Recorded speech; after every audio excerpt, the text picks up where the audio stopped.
Welcome to another of these sessions in which we dive deeply into the world of diode laser science. Today I'm going to fulfill my promise of last session and let you know how laser cutting actually works, the mechanism. Now, we've already established that the physical mechanism of damaging wood is by the carbon sublimation process. There is enough energy in the beam to start a carbon film off on the surface, and once that carbon film is established, the efficiency of carbon absorption at 455 nanometers is about 50%. But that's enough to absorb huge amounts of energy into the surface, and that huge amount of energy actually causes the carbon to get white hot 3,500 degrees C and disappear into gas, because carbon has got no liquid phase. It just changes from solid to gas. And that's the mechanism by which these cuts have been made.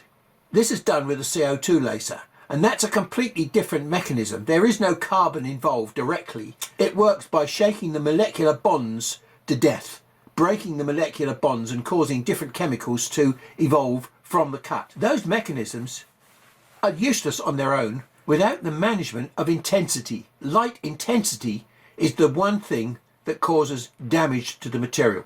The greater the intensity, the faster the rate at which you can damage the material. This is my 40 watt diode laser head, and this is damaging 100% power. So this is the maximum amount of damage I can do at 10 millimeters per second in this very soft pine wood. Now, this was done with a 70 watt laser, but in this instance the power is 60%. 60% of 70 watts is about 42. Now, CO2 laser power is not linear. So this 40 watts here may be 35, it might be 45. It's a close enough comparison to see the difference between the two technologies at the same sort of power. In the last session, I was beginning to realise that my investment was really quite a bad one. From the point of view of integrating it into my CO2 machine to find a better way of doing some processes, the picture is getting gloomier and gloomier. Because number one, the beam shape is terrible. The penetration is not good, and finally it's very, very susceptible to material molecular structure.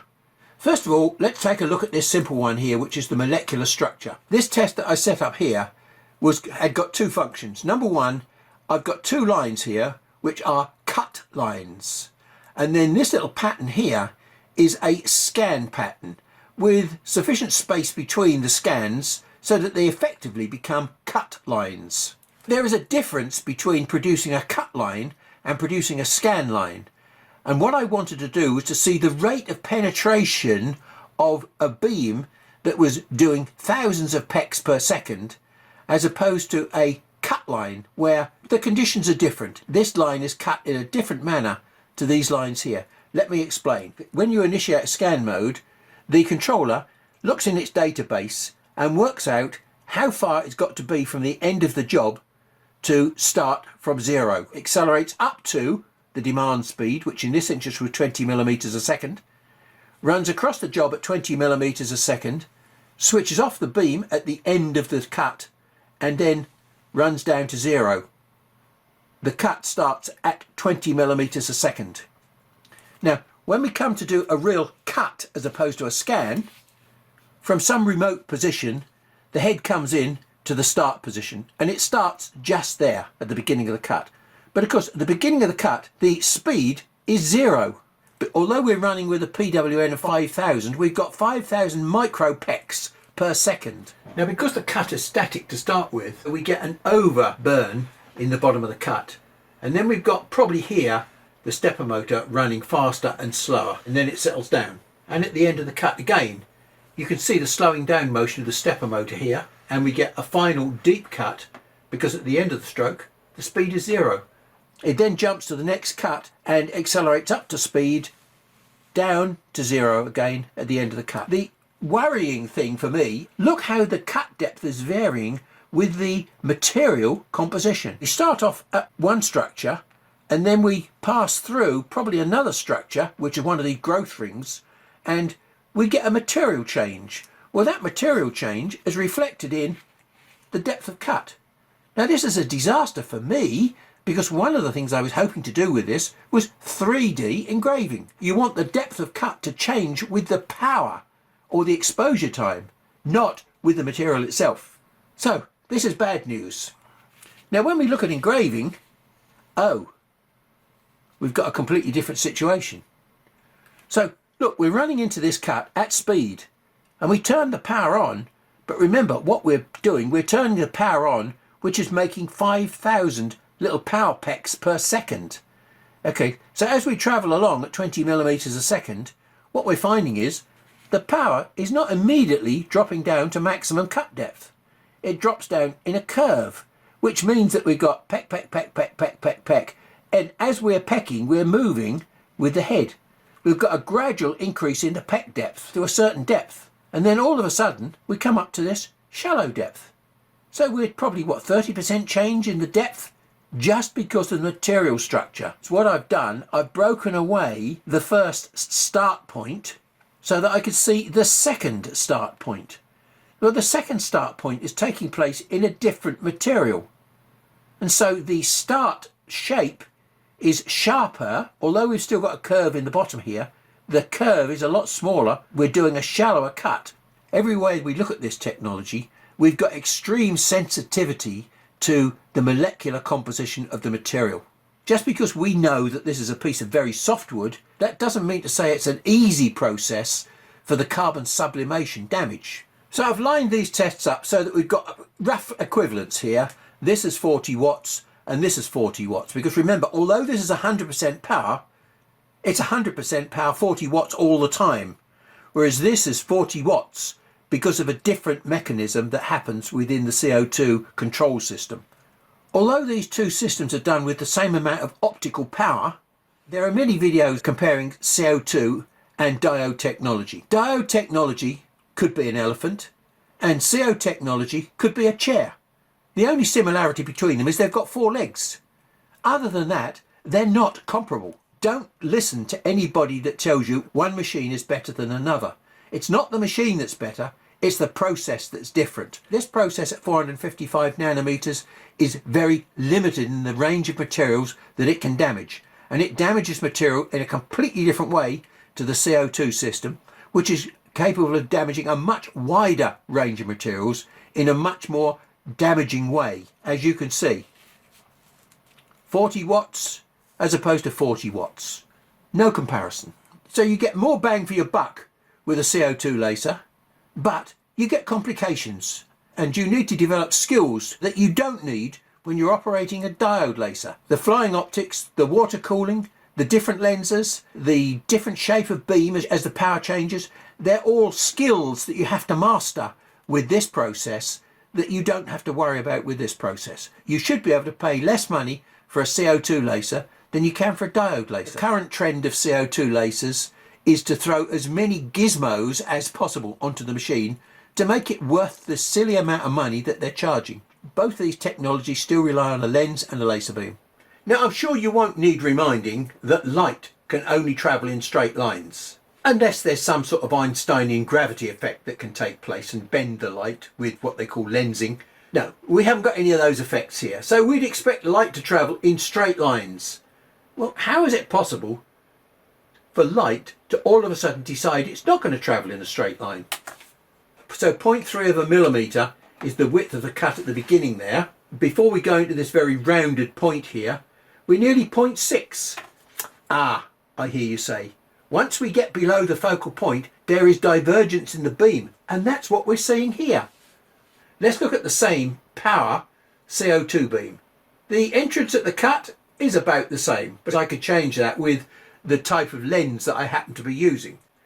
And then look, we've got light travelling in straight lines, hardly changing at all, so we've got a nice parallel cut until we get to this point here, which accidentally happens to coincide with a material change. So all of a sudden the beam starts to decrease in diameter, and it decreases in diameter until it gets to a very sharp needle point just here. We'll find that it's something just under 0.1 of a millimetre. We've gone from 0.3 at the beginning to 0.1 at the end of the cut, and a CO2 beam has got a much larger divergence below the focal point, because now we've got an even wider diverging beam which is producing a narrower cut. None of this makes any intuitive sense, and I spent about 3 years of my life trying to work out how this diverging beam can actually produce a cut like this. Just here I've got a little spotlight which is shining through the lens, and I'm able to focus that down onto that piece of paper. And as I put my finger across to the centre of the lens, I'm having very little effect on the concentration of energy at that point. I can burn with sunlight 60% of the lens covered over, the central 60% of the lens. So something strange is going on with lenses. And as part of that search, I vandalised some of the lenses on my CO2 machine. As you can see what I've done here, I've managed to destroy the outer part of the lens and leave the central part whole, and in this instance I've destroyed the inner part of the lens and left the outer part whole. Well, this was a perfectly good cutting lens before I started. When I destroyed the central part here, this lens hardly cut at all, but it was excellent at engraving. This one was absolutely rubbish at engraving, but it made a pretty good attempt at cutting. So there's something magical about the central part of a lens and cutting. Now bear in mind I'm an engineer, not a scientist. I've had to do a lot of research into subjects that are completely alien to me, and optics is one of those subjects. But one day I came across a property of lenses called spherical aberration. But most lenses are manufactured simply with this very easy to do spherical geometry. These are diagrams by a university professor that was teaching this to his students. And this is uniform light as per sunlight, not laser light. Depending on the size of the spherical shape, the light hits the surface of the lens at an angle. A different angle, and at this point, zero angle. And that angle of incidence determines the amount of what they call refraction, bending of light, that happens when the light hits that surface. Now, because the lens is this way round, that light is also hitting another surface here, and that refracts it yet again before it comes out back into fresh air. So there's a double refraction process that takes place with a lens this way round, and you get a focusing effect. Look carefully and you'll see that isn't that well focused. The light rays from the outer part of the lens are focusing at a shorter focal distance than those that are coming closer to the axis of the lens, which is out here. So we've got what I call a fuzzy focus. So what's remarkable about this is that we've got this focal range that's taking place here. But you may notice something about this diagram. There ain't any rays in the centre here.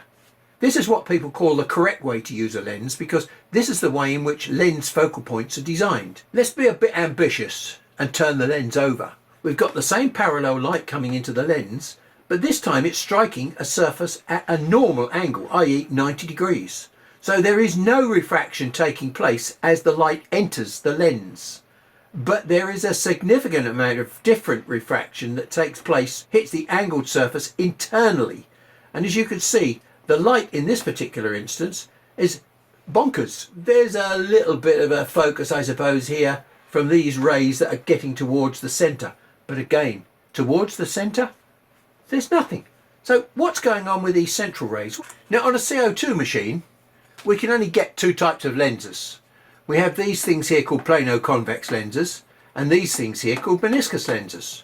Well, look, the plano-convex lens is the ones we've just looked at, and it's got, there we go, you can see my fuzzy focus here. Okay, but when you put a secondary curve, you do a further refocusing of the beams before they go down to this focal point. This secondary shape gets rid of maybe 90 to 95% of the aberration. We still have a small amount of aberration here, but this lens is a lot less efficient at cutting than this one. This is a picture of a CO2 laser beam with its Gaussian intensity. So now the colour of these rays has got meaning. The red rays are a lot more powerful than these rays outside here, because these rays out of the edge here have got almost zero intensity, whereas at the centre they've got quite a high intensity. And if we turn this lens the wrong way round, something strange and interesting happens.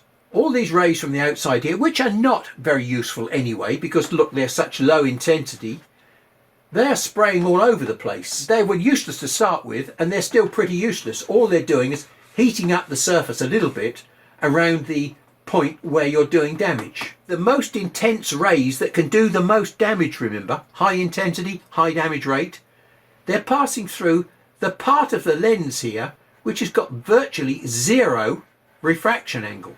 Okay, so now I'd like you to join me on a very important thought experiment, because cutting does not work the way that you think a lens works. Below the focal point here, we're getting loss of intensity. So how can we cut things with loss of intensity? Here we've got the most intense and damaging ray, and it passes through the center of the axis of the lens here with zero refraction because it's hitting the surface at 90 degrees. It passes through the lens, and because the lens is this shape, at that point there, it's also 0 degrees. And so there's no refraction at that point there either. So this beam just carries on and on and on and on to infinity. One ray is not going to do anything at all. It needs two rays to tango, i.e. you need two rays to create a focal point. I know this is a cone, but we're going to keep this in 2D because it's easier to imagine. We've already seen that this most powerful ray is useless because it goes to infinity and does nothing. So if we move very slightly away from this perfect ray, we've still got very powerful rays. And if we've got two of them, one just on either side of this center line, when they pass through here, zero effect. When they pass through here, well, we've got just the merest hint of non-flatness here. So they're going to experience a very, very, very small amount of refraction. But where will they focus? Well, the answer is pretty close to where the original one focused, near to infinity, but not quite. Because now they're crossing over with the focal point. Because as we move further away from this central axis, so the focal point here starts to come towards this focal point here. But not only does it come towards this focal point, one pair of rays is not going to do much damage. But when you can get lots of rays coinciding in the same zone, that's when you start doing damage. Because remember, every pair of rays, if you want, has got a certain number of photons in it. And if we can make those photons combine at the same point in space, we are going to add all the photons together and create lots and lots and lots of energy. And that's what we want. When we get just away from the center here, we're going to get probably what I call an intensity focal point, which is maybe here and not where the main focal point appears to be. If we take a look, we've got a Gaussian distribution here that's going into the lens. If we start drawing a graph of what we see at various points down here, we've got these outer rays coming in, and we're going to get a bit of a rather messy curve here.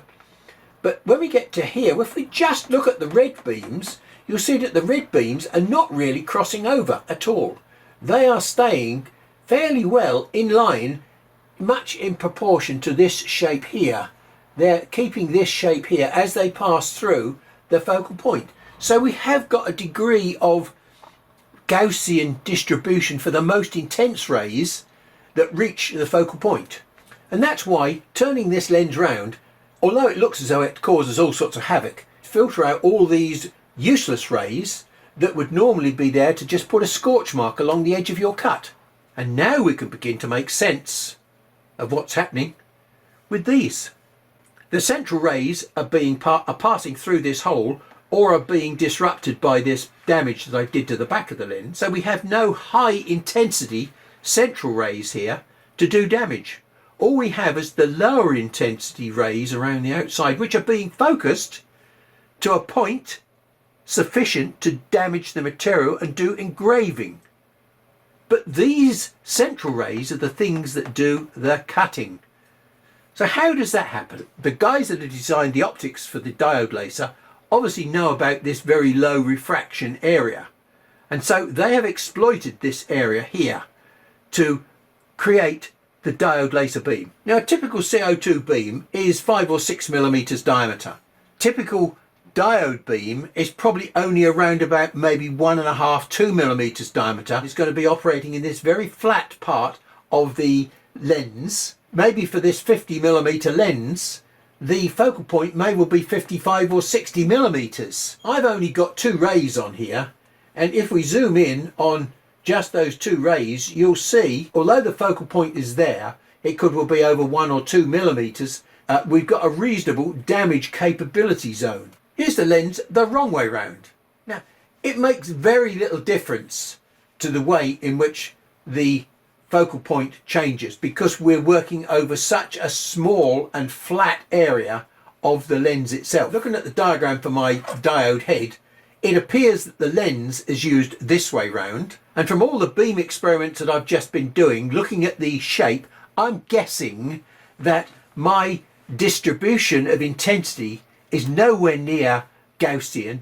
It's much more like this sort of shape, a bit like a hat. Now you remember the rules associated with the Gaussian curve and the way in which the shape changes. The area under this curve is equivalent to 40 watts.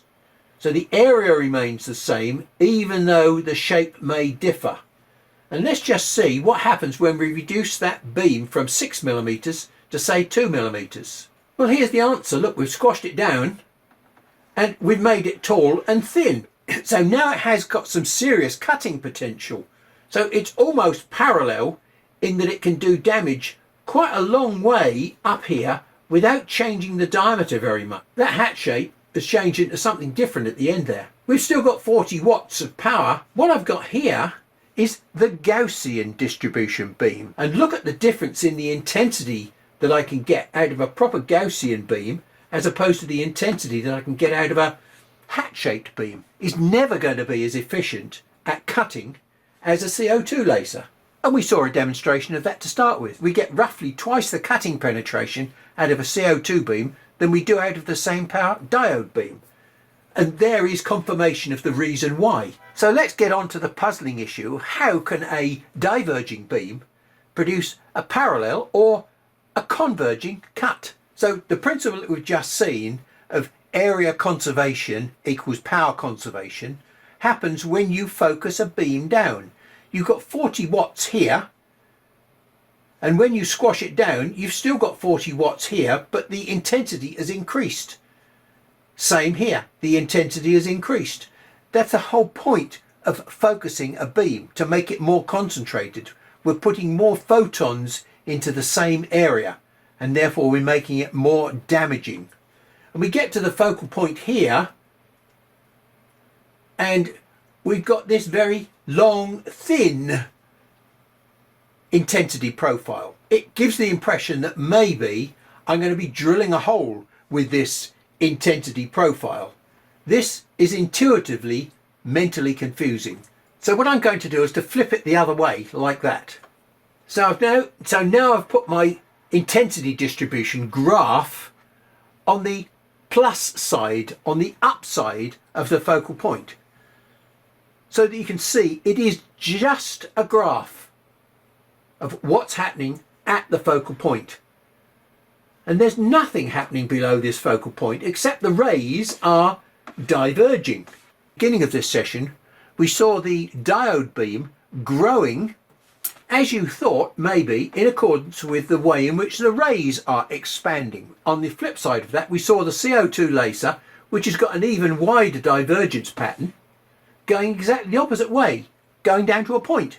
This graph of intensity here may well be confusing to a lot of people. Now, to try and put this into some sort of context, I'm going to ignore that pointy graph for the moment. We're going to work our way back along here, and I'm going to give you a little analogy which will gradually step us towards that pointy graph.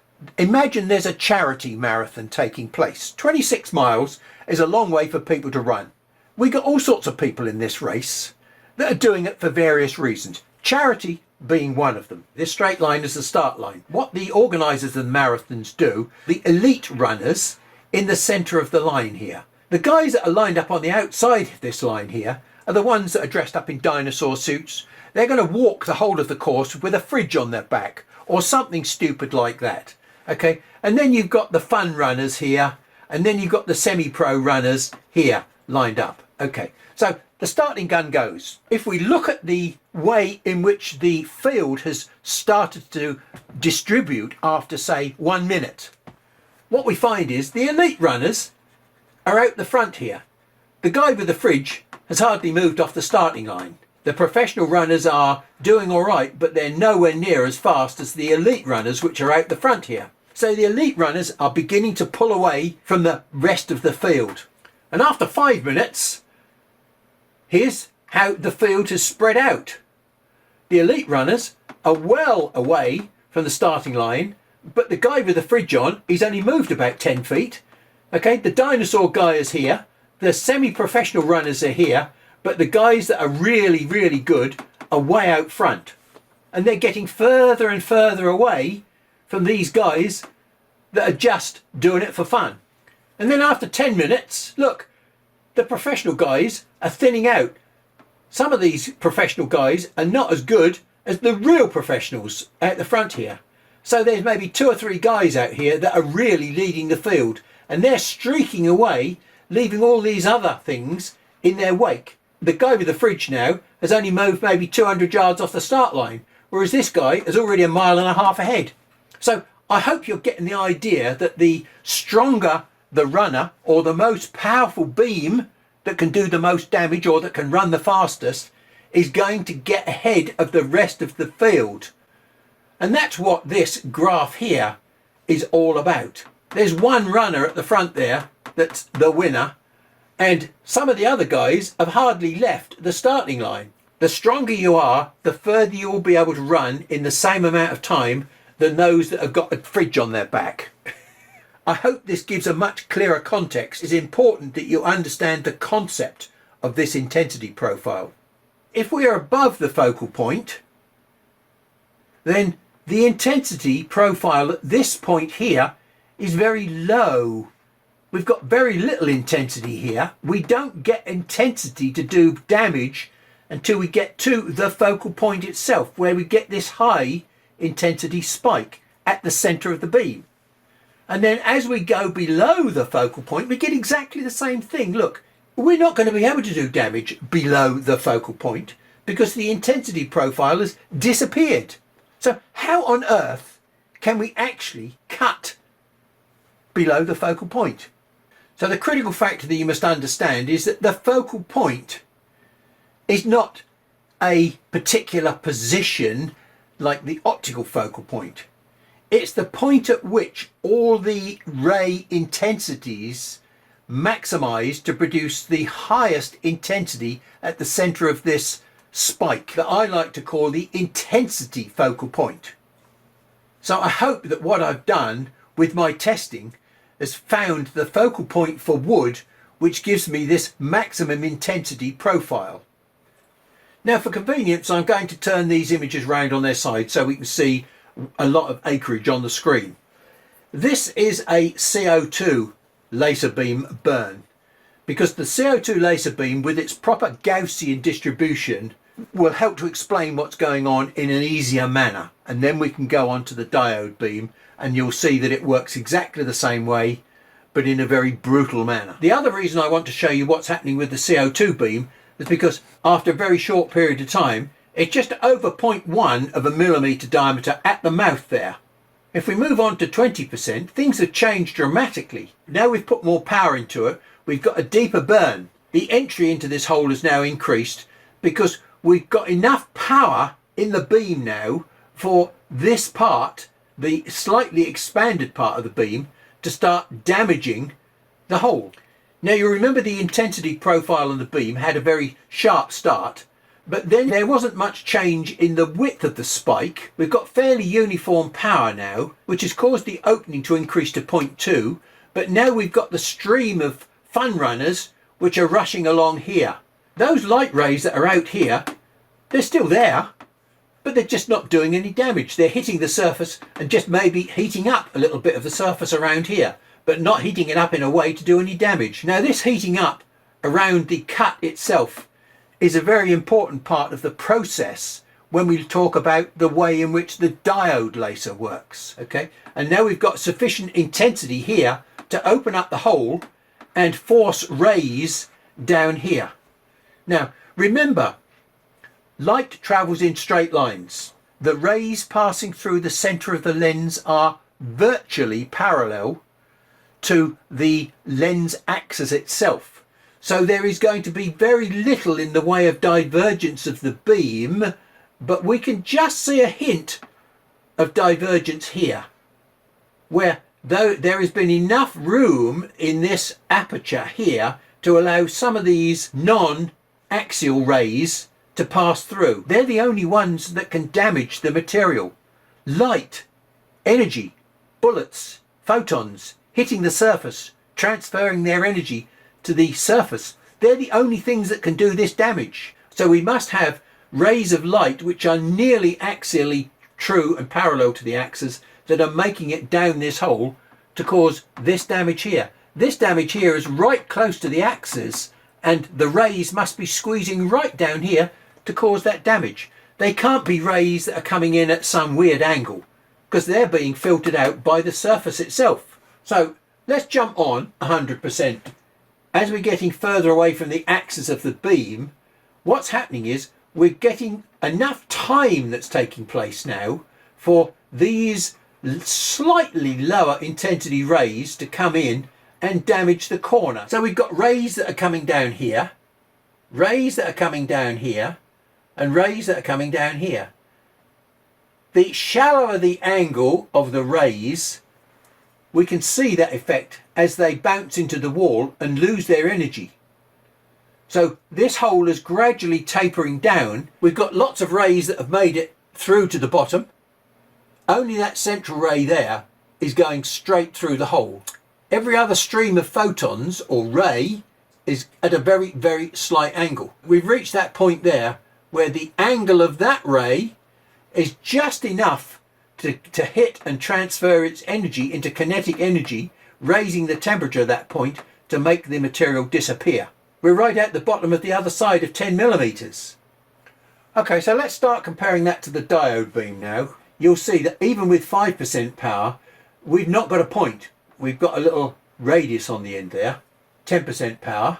Whenever this diode beam is on, it's on at full power. A millimeter either side, we've still got our full 40 watt 100% beam. The only bit of the beam that has enough intensity to do any damage is just at the center of the hat shape, because this is no longer a Gaussian pointy beam. The surface has heated up. Here there's been enough heating in the surface to allow carbon to form, and as soon as we've formed carbon, we've started to very quickly produce a little carbon shield which evaporates, produces another carbon shield which evaporates, produces another carbon shield which evaporates, etc, etc, etc. We see the mouth of this cut just over 0.1, and if we look down here at the bottom of the cut, you'll see this bottom of the cut is 0.1 as well, but in between it's gone up to 0.2. This must be caused by light rays, and they've come through this little hole here. Why is this part here much bigger than this part here? So not only does this little part here heat up to 3,500 degrees C before it turns into gas, the carbon itself is very good at transmitting heat energy. Although we've got white hot heating taking place down here, in a parallel manner, the little film of carbon is causing heat to transmit out more and more and more as it gets deeper and deeper into the cut. Now I've put some light in the background here so you can see down the groove itself, and this little bit here is one of those molecular inconsistencies in the material. So I've taken a sample through this slot. At this point here the beam was deeper than what it is here, but what you can see is this has got a rounded end on it. So the neck at the moment is quite thin, around about 0.1. Let's have a look what 20% does for us. We're starting to grow a little bit on the entrance here. We're up to about 0.15 now. The highest intensity ray is going straight through the center there. So as the light rays pass through this very narrow hole at the front here, there will be enough rays just off the axis angle that will creep in here, hit against the carbon shield, and heat it up and allow it to carry on, getting bigger and bigger and bigger as the carbon shield goes on. And then at the end here, we've got this very blunt point. So what happens when we get to the next one? The rays that can get through this point here are effectively the same rays that would be below the focal point. But this surface here is filtering out most of the rays that would be below the focal point. Because remember, here and here we've still got 40 watts of power being thrown at this surface. We still haven't got any damage on the corners. We've got rays of light that are passing through this focal point here, heating up our little carbon shield to make it go further and further forward. And it does so until it gets this point. We've got a molecular change happening at this point. And all of a sudden, the amount of heating that the lower power, remember, as we move out of here, we've got slightly lower intensity rays as we move away from the center. Those lower intensity rays aren't able to do as much damage. So the carbon shield carries on working with only the high intensity rays that are enough to heat it and make it carry on. Well, at 100%, what we have to say is, although we've got 40 watts out here maybe, the intensity profile of these must be very, very low, because we're not really getting a serious change even at 100% to our entry. So some of the slightly lower intensity beam is having an effect on here and producing a little bit of a chamfer, but it's very little. Most of it is still sitting out here doing nothing other than heating up the surface. As we saw before, the light rays that are coming through here, and all of a sudden we get to this material change and they stop. From now onwards, only the rays that can get through the hole there and carry on diverging will have an effect on this second part of the hole where we're making our little carbon shield. And you can see we're gradually growing and growing and growing, and then eventually we run out of angle and we have to just rely on the central rays. With this diode laser, the beam is very, very narrow to start with, which means all the ray angles are very, very small.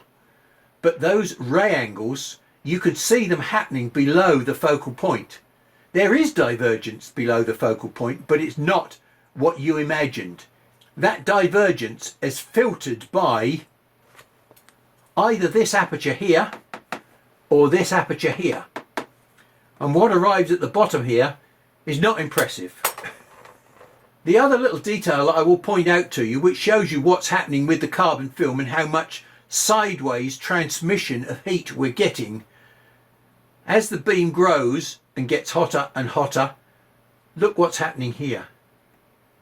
Can you see how we're getting lots of peripheral heating around the side where the carbon is growing out into the grain structure? Now, this is completely crystal clear in my mind exactly how lenses and laser beams work and damaged materials. Trying to explain it is something on a different scale. I hope I've succeeded in some way to persuading you that the most important part of cutting is this thing here, the intensity of your beam. And the intensity of your beam depends upon the shape that you can get into your beam. A Gaussian shape will produce a nice, sharp, high intensity beam. Anything other than a Gaussian beam will produce a lower intensity at the point where you need it most, which is the focal point. Now, in a future session, we will experiment with changing the focal point from above and below the ideal. I think you can clearly see here, look, if I am above the focal point, then my intensity, because the beam is bigger, drops off. If you move above and below the focal point, the beam size will increase. As the beam size increases, so the intensity or energy density in the beam decreases. And here you can see a dull point, and here when you squeeze the beam down to its absolute minimum, you get a very sharp intensity. Despite what the experts tell you, there is only one intensity focal point in the beam, and that happens at some point in this zone where this intensity is greatest. If you move away from that zone, you will get reduced cutting ability. If you step down below the focal point after you've done a cut, there could be some advantages, but starting off below the focal point is bad news. So I hope you've gone away a little bit wiser about how your laser beam actually works and does damage. I'll see you in the next session. Bye for now.